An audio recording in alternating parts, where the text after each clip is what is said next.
Maybe, Curtis, let's talk about adaptation for a moment here. You've been a police officer for many years.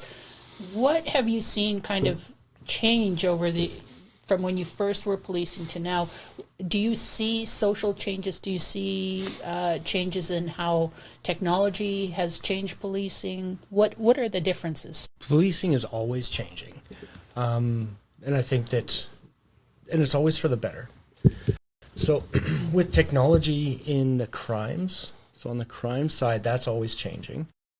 People are finding new ways of doing frauds and scams and trying to keep the risk level that they're taking to complete these frauds or crimes low while keeping the yield high. So doing an armed robbery in a 7-Eleven, like, you're not making a bunch of money off of that, but the risk is really, really high. So we're seeing a real uptick in kind of the cybercrime world because there's a larger payout, and you can kind of sit at home and do it.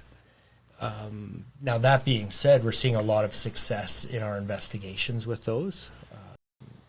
The grandparent frauds in the last 3 years, every summer that seems to kind of come around, and we've made arrests over the last 3 years every year, which is great. But so that on the crime side, on the internal side with the policing, absolutely. Like, technology and ever-changing is growing. We have a new drone unit now, which is exciting, and we've got pilots and seeing what these drones are capable of and how they interact with police officers and canine is really impressive. And that's not just on a criminal side. That could also be public safety. If you have somebody with dementia that's wandered and maybe you're worried that they're going to get too cold and night is coming, that kind of thing, right? Search and rescue, and the capabilities are endless, and we're always learning on the best ways, more ways that we can use the technology that we have available to us. It's a pretty exciting time. I just want to touch being a female. I'm curious. I know that women in policing has grown over the years.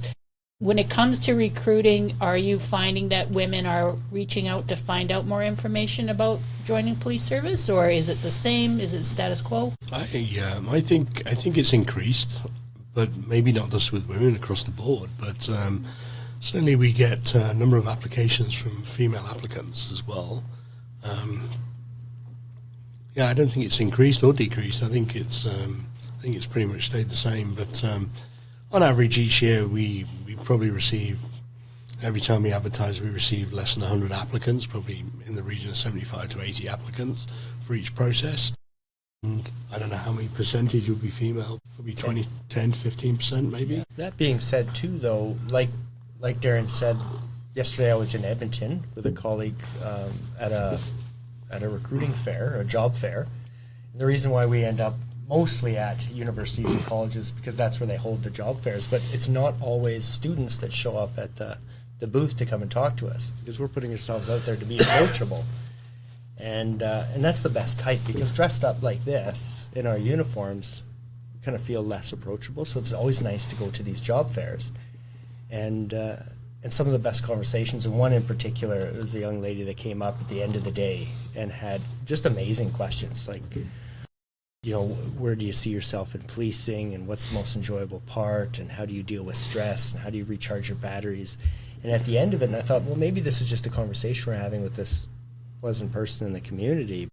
In the end, she's like, okay, yeah, no, I think I'll seriously think about it now. So that was almost a reverse interview for whether she wanted to get into policing. So it was very beneficial to have us out there. But we're seeing more and more. I did yesterday anyway, up in Edmonton, a lot of females approaching us, and a lot of males approaching us as well, but it was about 50-50.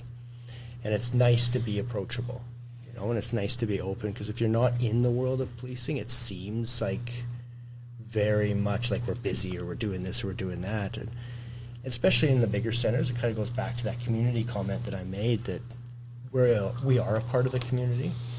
And if you don't know a police officer, you know somebody who does know a police officer. But it's nice to get to the bigger centers and actually be approachable and have really good, down-to-earth conversations with people that would otherwise not have a conversation with the police officer.